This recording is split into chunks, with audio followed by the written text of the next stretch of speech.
Hello grade 12s and welcome to your first online lesson.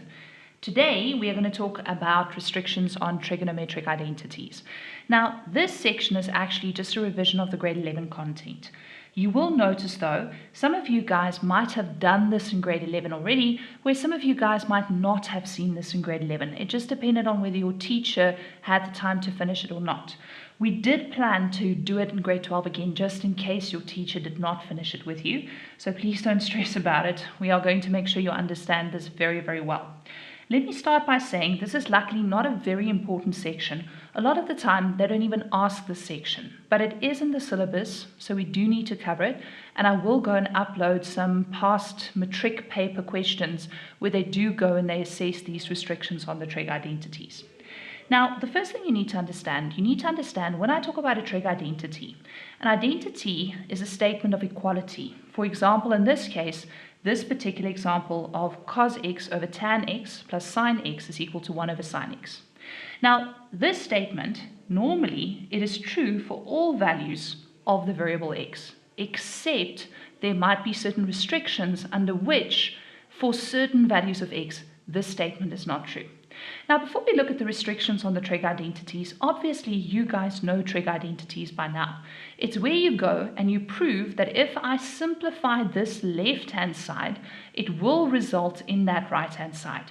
So that's what you do when you prove a trig identity. You don't find a specific value for x for which this is true. You just simplify the left-hand side until you have the right-hand side, therefore proving the trig identity. So we are quickly just going to do this one, just so you can see that the restrictions on the trig identities will be a follow-up question to proving the identity.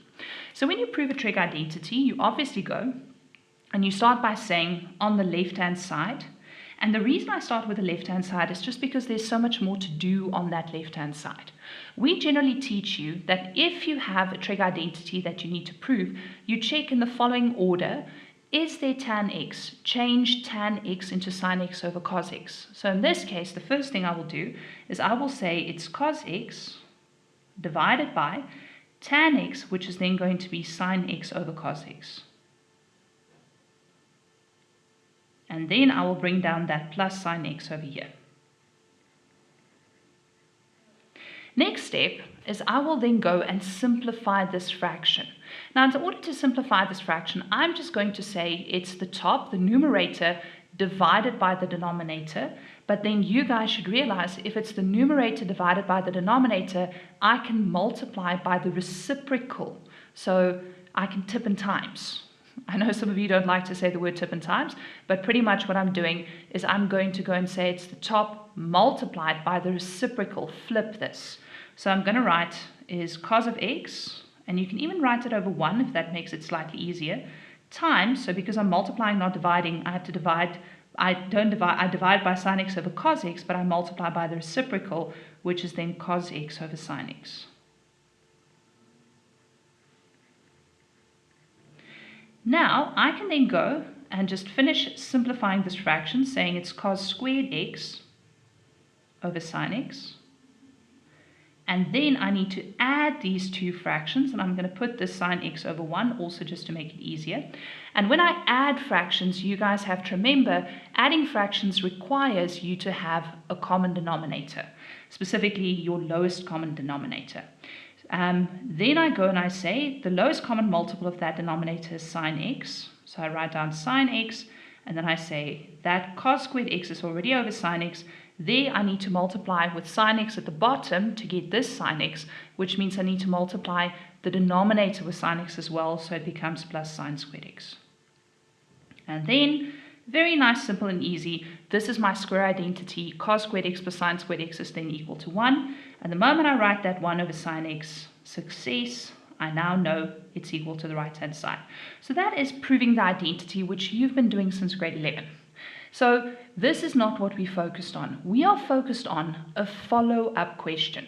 So a follow-up question to proving this identity would then be, for what are the restrictions, in other words, for which values of x will this identity not be true? Because it's generally true for all values of x, aside from certain restrictions. So when you talk about for which values of x this identity will not be true, we need to go and we need to look at the following. trig identities are not defined in the following circumstances. The first circumstance is where the tan of theta is undefined. Now, tan of theta is a very tricky function. Tan of theta, if I use my calculator, and on my calculator I change it to my table function, so I select number 7, and I type in the tan of x. And then I go and I just look at a couple of values. So I'm going to go through this gx and I say, let's start with minus 360. We'll end with positive 360 and we'll step in 45-degree values.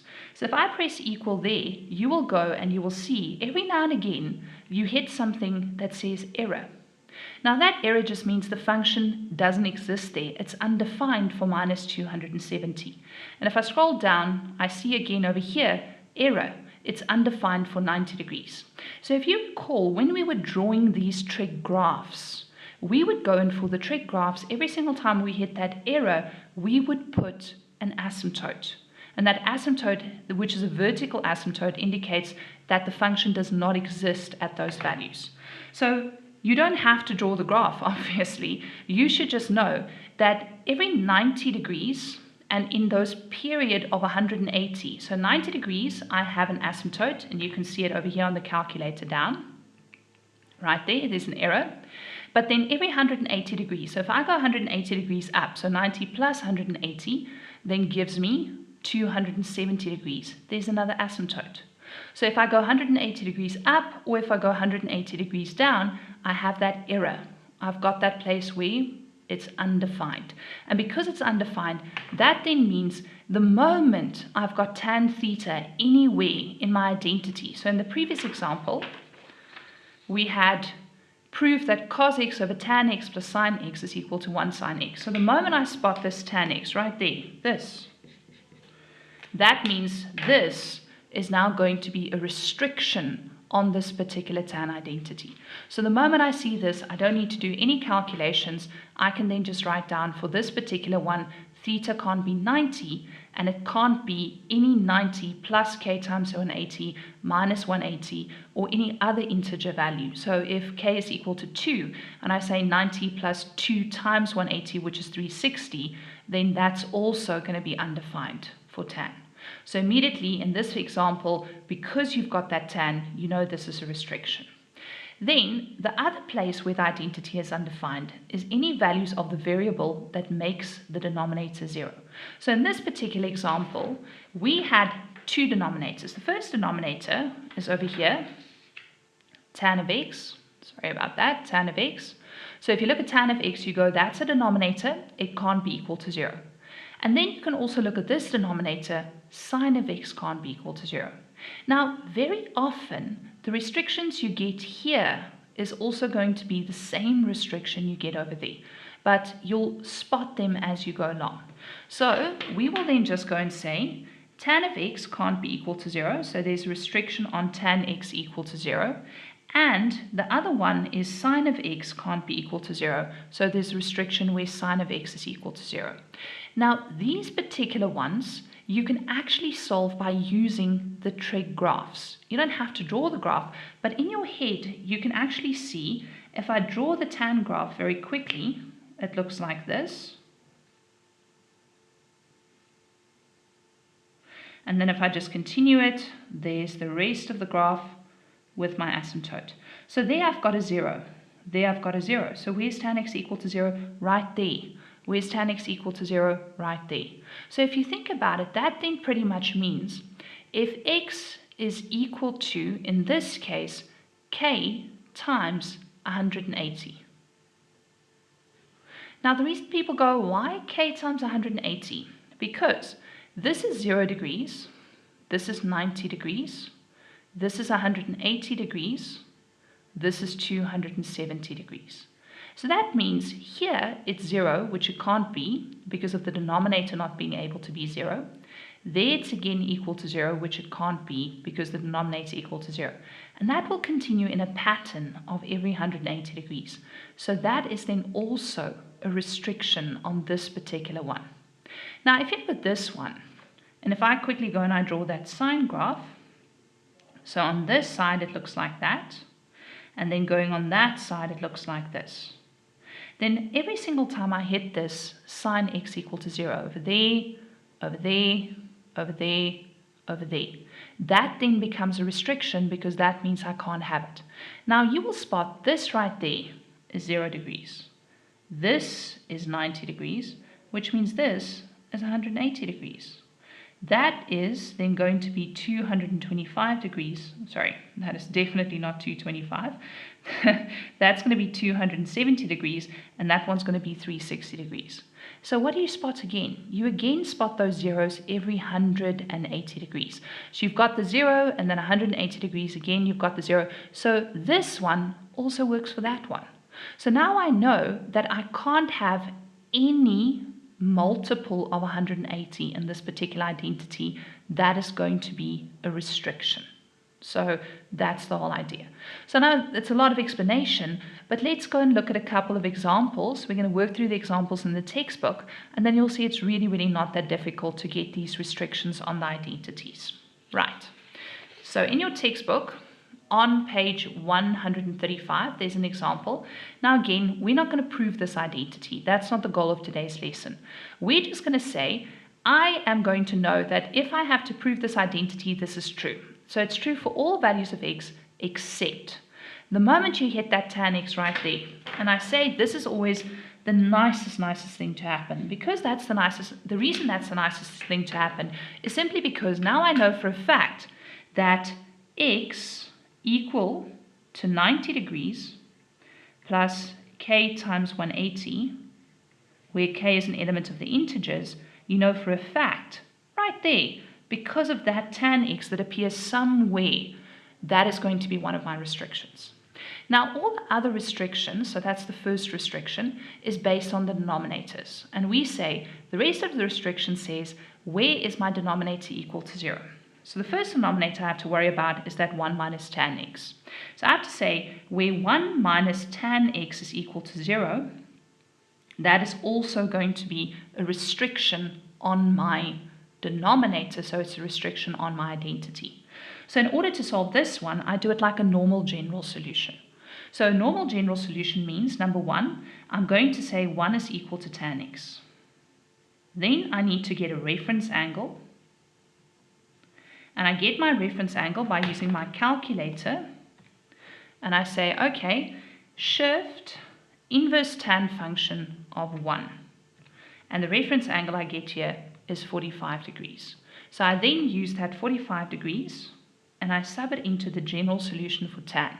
And the general solution for tan then says x is then equal to 45 degrees plus k times 180. Now, yes, you are supposed to put k as an element of the integers, but you've already got it there, so they're not going to penalize you if you don't put it over there. So now I already know, because tan x appears somewhere there, I write this one down, that's a restriction. Because this is a denominator, my denominator can't be equal to 0, so wherever my denominator is equal to 0, that's a restriction. Now over here, we have another denominator, sin x minus cos x. Now the interesting thing is, a lot of the time you find that when you get that second denominator and you write it down, so in this case, my third possible restriction is where sin x minus cos x is equal to 0, and if I change that to sin x equal to cos x.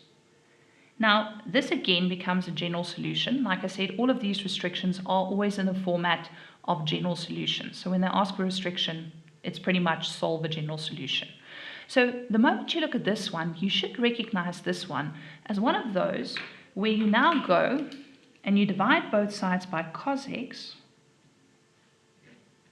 And look what happens over here. Using your quotient identity, sin x over cos x becomes tan x, and there you go, tan x is equal to 1. Which, if you think about it, this looks pretty familiar because it's this one. It's exactly the same one right there. So do I really have to continue with this? No, I don't have to continue with this.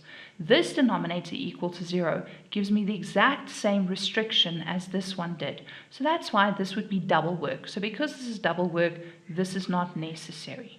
So on this particular trig identity, there are only two restrictions. The first restriction being 90 degrees plus k times 180 because of that tan x. And then the second restriction being the 45 degrees plus k times 180 because specifically the denominator can't be equal to 0, but that denominator equal to 0 gave me the exact same result, so I'm done. There's two general solution restrictions on this particular identity. Okay, we're going to do one more example. Hopefully you guys will understand this. So again, we look at this example. This is also on page 135 of the Classroom Mathematics textbook. So again, when you look at it, you will spot the first thing I see, there are no tan functions anywhere in this identity. So I'm not going to write down that restriction for the tan function. So in the previous one, there was a tan, so I immediately went and I wrote that down. That one you know off by heart. But in this one, there's no tan, so I'm not going to write that down at all.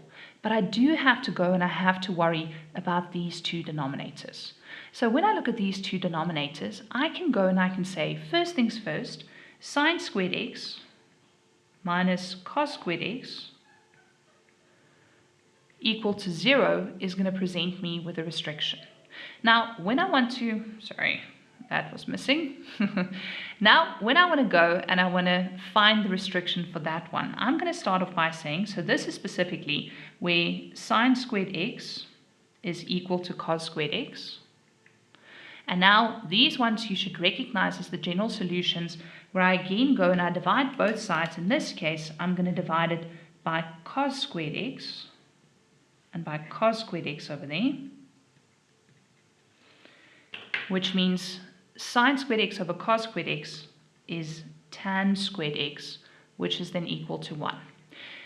Now, the only trick with this one is I now need to go and put a square root over both sides. But please remember, when I put a square root over both sides, you have to remember that plus or minus, because this is a square equation, a quadratic equation. So because it's a quadratic equation, it's got to have two answers, and in this case the two answers come from the plus, the square root, and the minus, the square root. So that means I've got a restriction on tan x equal to 1, or I've got a restriction on tan x equal to negative 1. So both of those give me restrictions for this identity. Now again, we need to find the reference angle. And the reference angle I will find by again just going shift inverse of tan of 1, which I know from the previous example is still equal to 45 degrees.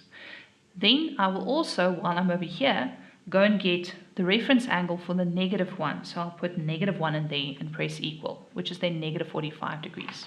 So here my reference angle is 45 degrees.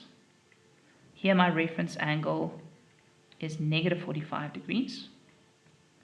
And then that means over on this side, x equal to 45 degrees plus k times 180. Because remember, that's my general solution for tan. And then over here, it's going to be x equal to negative 45 degrees plus k times 180. And then just somewhere in the page, please remember, just for completion's sake, put k as an element of the integers. Please remember, somewhere in the page, put that. So this particular trig identity, I haven't proven it. That's not what they asked. They specifically asked, please find the restrictions on the identity. So with this one, I just set that equal to 0, and then I solved it. Now you could go to this denominator and say, but what if I set this denominator equal to 0? But hopefully you should be able to see that if I set this denominator equal to 0, I'm just going to end up with this one again. There. I'm just going to end up with tan x equal to 1. So that will again be double work. So setting this one equal to 0 gives you all of the restrictions on the identity. So that's pretty much the way it works. I will then go and I will put on a little worksheet for you guys to go and practice specifically. And I'll also put on some past exam paper problems where it first says under A, prove the identity, and then under B they say what are the restrictions on the identity, and this specifically is the content we now discussed. So thank you very much.